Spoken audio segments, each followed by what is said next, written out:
Report live തുടരുന്നു. ഇടക്കൊച്ചി ആഷിഖ് കൊലക്കേസിൽ കൂടുതൽ വിവരങ്ങൾ പുറത്ത്. തുടയിലേറ്റ വെട്ടാണ് മരണകാരണം. മുൻകൂട്ടി തീരുമാനിച്ചാണ് കൊലപാതകം നടത്തിയതെന്ന് പോലീസ് പറയുന്നു. ഭർത്താവിന്റെ നിർബന്ധപ്രകാരമാണ് ആഷിഖിനെതിരെ പീഡന പരാതി നൽകിയതെന്ന് പെൺസുഹൃത്ത് ഷഹാന മൊഴി നൽകിയിട്ടുണ്ട്. വിവരങ്ങളുമായി നവമി ദിനേശ് ചേരുന്നു. നവമി, ഒരു വിവാഹേതര ബന്ധവുമായി ബന്ധപ്പെട്ടുള്ള വിരോധത്തിൽ നടത്തിയ കൊലപാതകം, ഈ ആഷിഖിനെ പെൺസുഹൃത്തിന്റെ ഭർത്താവ് ഷിഹാബുദ്ദീൻ തനിച്ചാണോ കൊലപ്പെടുത്തിയത്, അതോ ഷഹാനയും രണ്ടുപേരും നിലവിൽ അറസ്റ്റിലായിട്ടുണ്ട്? രണ്ടുപേർക്കും കൊലപാതകത്തിൽ പങ്കുണ്ടെന്ന വ്യക്തമായ വിവരങ്ങൾ ലഭിച്ചിട്ടുണ്ടോ? കൂടുതൽ പേർ ഈ കേസുമായി ബന്ധപ്പെട്ട് കൂടുതൽ പേരെക്കുറിച്ചുള്ള വിവരങ്ങൾ ലഭിച്ചിട്ടുണ്ടോ? അതോ ഇയാൾ തനിച്ച്, ഈ ഭർത്താവ് തനിച്ച് നടത്തിയ കൊലപാതകം എന്നാണോ പോലീസ് നൽകുന്ന വിവരം?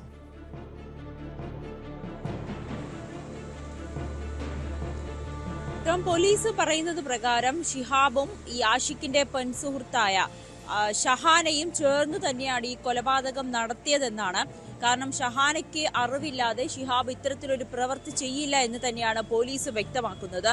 ഇതിൽ ഈ ആഷിഖിനെതിരെ ആദ്യം ഷഹാന ഒരു പീഡന പരാതി നൽകിയിരുന്നു. ആ പീഡന പരാതി ഷിഹാബ് നിർബന്ധിച്ചാണ് നൽകിയതെന്നാണ് ഇപ്പോൾ പോലീസിന് ഷഹാന നൽകിയ മൊഴിപ്രകാരം വ്യക്തമാകുന്നത്.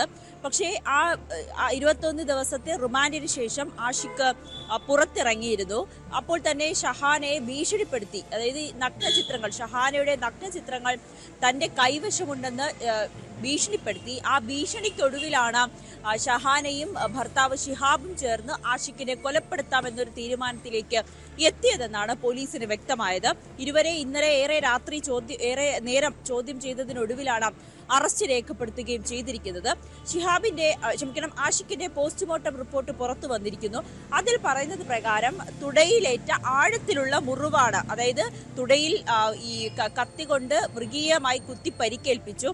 രക്തം വാർന്നാണ് ആഷിഖ് മരിച്ചതെന്നാണ് പോസ്റ്റ്മോർട്ടം റിപ്പോർട്ടിലുള്ളത്. ഒപ്പം ആഷിഖിന്റെ തലയ്ക്ക് പിന്നിലും കഴുത്തിലുമൊക്കെയായി ഗുരുതരമായി പരിക്കേൽക്കുകയും ഒക്കെ ചെയ്തിരുന്നു എന്നുകൂടി വ്യക്തമാകുന്നുണ്ട്. അതിനിടയിൽ ആഷിഖിന്റെ പിതാവ് അക്ബർ ന്യൂസ് 18 ഇന്നലെ അദ്ദേഹം പ്രതികരിച്ചത് പ്രകാരം ഇവർ രണ്ടുപേരും മാത്രമല്ല, ഇവരുടെ ഒരു മകനും ഇതിൽ പ്രതിയാണെന്ന് തന്നെയാണ് വ്യക്തമാക്കുന്നത്. അയാൾക്കെതിരെയും കേസ് അന്വേഷണം മുന്നോട്ട് പോകണമെന്ന് ആവശ്യപ്പെട്ടുകൊണ്ട് പോലീസിനെ സമീപിച്ചിരിക്കുകയാണ് പിതാവ്. മകനും ഇതിൽ പരിക്കുണ്ട്. ഈ കൊലപാതകത്തിന്റെ സമയത്ത് ഷിഹാബിനെ അവിടേക്ക് എത്തിച്ചത് ഈ മകനാണെന്ന ഒരു കാര്യമാണ് അക്ബർ ഉറപ്പിച്ചു പറയുന്നത്. അതിന്റെ CCTV ദൃശ്യങ്ങളടക്കം കുടുംബത്തിന് ലഭിച്ചു എന്നാണ് പറയപ്പെടുന്നത്.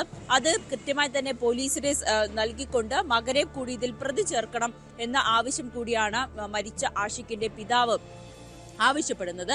ഏതായാലും പോലീസ് ആ രീതിയിലുള്ള ഒരു അന്വേഷണമൊക്കെ തുടർന്നുകൊണ്ടിരിക്കുകയാണ്. ആഷിഖും ഈ പ്രതിയായിട്ടുള്ള ഷഹാനയും തമ്മിൽ ബന്ധപ്പെടുന്നത്, അതിൽ ഒരു അക്യൂപങ്ക്ചർ ഡോക്ടർ എന്ന രീതിയിലാണ് ഇവർ തമ്മിൽ പരിചയപ്പെടുകയും പിന്നെ ആ രീതിയിലുള്ള സഹായമൊക്കെ മരിച്ച ആഷിഖ് ഷഹാനയ്ക്ക് ചെയ്തു കൊടുക്കുന്ന സാഹചര്യമൊക്കെ ഉണ്ടായി.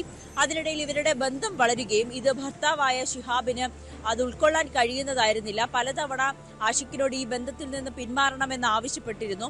അതിൽ നിന്ന് പിന്മാറാത്തത് കൊണ്ടാണ് ഭർത്താവിന്റെ നിർബന്ധപ്രകാരം ആഷിഖ് പീഡിപ്പിച്ചു എന്ന രീതിയിൽ ഒരു പരാതി നൽകിയതെന്നാണ് ഈ യുവതി പോലീസിന് നൽകിയ മൊഴിയിൽ പറയുന്നത്. പിന്നീട് പോലീസിന്റെ അന്വേഷണത്തിലാണ് ഇരുവരും ഇതിൽ പ്രതികളാണ്, അല്ലെങ്കിൽ ഇരുവരും ഇതിൽ കുറ്റക്കാരാണെന്ന് കണ്ടെത്തുകയും ചെയ്തിരിക്കുന്നത്. ഈ യുവതി പറയുന്നത് പ്രകാരം ആഷിഖ്, ഈ ഗുരുതരമായി പരിക്കേറ്റ ആഷിഖ് ഫോണിൽ വിളിച്ചാണ് ഉടനെ സ്ഥലത്തേക്ക് എത്തണമെന്ന, പള്ളുരുത്തിയിലേക്ക് എത്തണമെന്ന് ആവശ്യപ്പെടുകയും. ഷഹാന ഭർത്താവ് പറഞ്ഞതനുസരിച്ച് ആഷിഖിനെതിരെ പീഡന പരാതി നൽകുന്നു. അതിനുശേഷം അയാൾ ഏകദേശം 14 ദിവസത്തോളം റിമാൻഡിലായിരുന്നു. അതിനുശേഷം പിന്നീട് പുറത്തിറങ്ങുന്നു.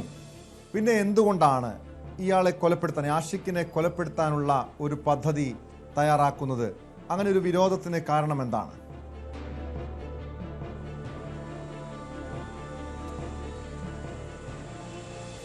ആഷിഖ് ഈ ഷഹാനയുടെ നഗ്ന വീഡിയോകളും ചിത്രങ്ങളും അത് പകർത്തി ഭീഷണിപ്പെടുത്തി എന്നാണ് ഷിഹാബ് പറയുന്നത്. അങ്ങനെ പലതവണ ഭീഷണി തുടർന്നപ്പോഴാണ് കൊലപ്പെടുത്തുക എന്നൊരു ഉദ്ദേശത്തോടുകൂടി തന്നെയാണ് ആ സംഭവ സ്ഥലത്തേക്ക് എത്തുകയും അവിടേക്ക് ആഷിഖിനെ വിളിച്ചു വരുത്തുകയും അടുക്കളയിൽ ഉപയോഗിക്കുന്ന കത്തി ഉപയോഗിച്ചാണ് ആഷിഖിനെ തുടയിലടക്കം ഗുരുതരമായി വെട്ടി പരിക്കേൽപ്പിച്ച് ആഷിഖ് മരിച്ചു എന്ന് ഉറപ്പാക്കിയതിനു ശേഷമാണ് അവിടെ നിന്ന് പോവുകയും ചെയ്തതെന്നാണ് ഷിഹാബ് പോലീസിന് നൽകിയ മൊഴി. അതായത് ഭാര്യയുടെ നഗ്നചിത്രങ്ങൾ പകർത്തി അത് ഭീഷണിപ്പെടുത്തി, അതുകൊണ്ടാണ് ഇത്തരത്തിലൊരു പ്രവൃത്തി ചെയ്തതെന്നാണ് ഷിഹാബ് പറയുന്നത്.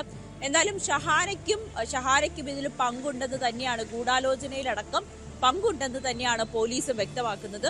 ഇവരുടെ ഒരു മകനും ഇതിൽ പങ്കുണ്ടെന്നാണ് കുടുംബം ആരോപിക്കുന്നത്.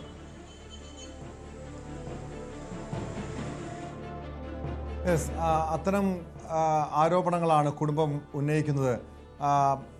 നവമി, നിലവിൽ ഈ കൊലപാതകത്തിൽ നേരിട്ട് ഷഹാനയ്ക്കും പങ്കുണ്ടെന്ന് പോലീസ് പറയുന്നുണ്ടോ, അതോ ഗൂഢാലോചനയിൽ മാത്രമാണോ ഇയാളെ കൊലപ്പെടുത്താൻ, ആഷിഖിനെ കൊലപ്പെടുത്താനുള്ള ഗൂഢാലോചനയിൽ മാത്രമാണോ ഷഹാനയ്ക്ക് പങ്കുള്ളത്?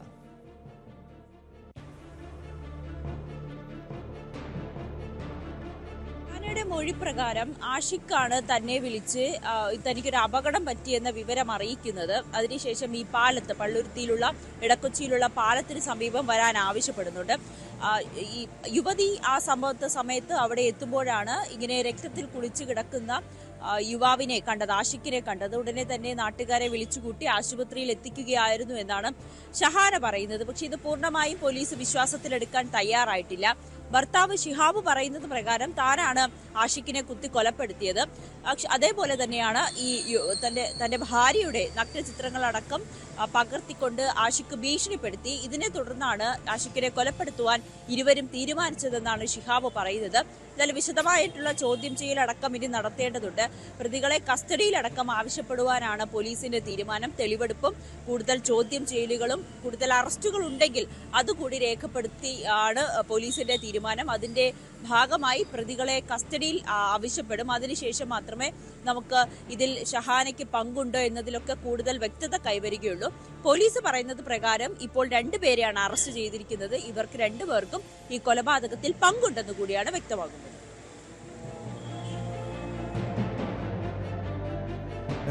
നവമി ദിനേശാണ് വിവരങ്ങൾ നൽകിയത്. കോഴിക്കോട് കൊച്ചിയിൽ ആഷിക്കുന്ന യുവാവിനെ കൊലപ്പെടുത്തിയ കേസിലാണ് നിർണായക വിവരങ്ങൾ പോലീസിന് ലഭിച്ചിരിക്കുന്നത്.